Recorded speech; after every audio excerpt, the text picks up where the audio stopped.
মানুষের জীবনটা অনেক ব্যস্ততা, হাসি কান্না আর দৌড়ের মধ্যে কেটে যায়। কিন্তু যখন মৃত্যুর সময় একদম কাছে চলে আসে, তখন সব কিছু বদলে যায়।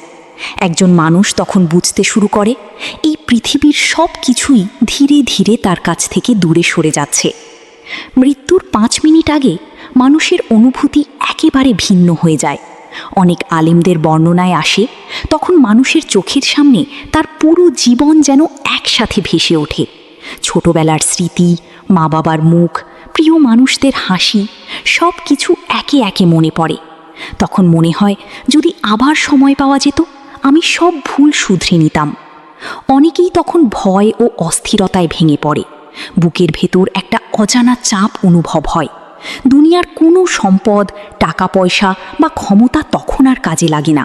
শুধু একটি বিষয়ই গুরুত্বপূর্ণ হয়ে ওঠে, আমি আল্লাহর কাছে কি নিয়ে যাচ্ছি।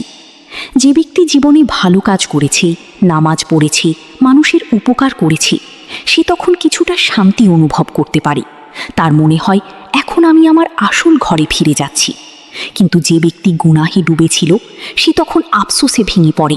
সে বারবার বলতে চায়, আমাকে আরেকটু সময় দাও, আমি বদলে যাব। কিন্তু তখন সময় আর ফেরে না। মৃত্যুর মুহূর্ত খুবই সত্য, খুবই নীরব, কিন্তু ভীষণ কঠিন।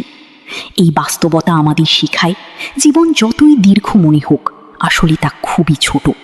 তাই প্রতিদিন আমাদের উচিত আল্লাহকে স্মরণ করা, নামাজ ঠিক রাখা এবং ভালো কাজ করা। কারণ আমরা কেউ জানি না আমাদের শেষ 5 মিনিট কখন শুরু হবে।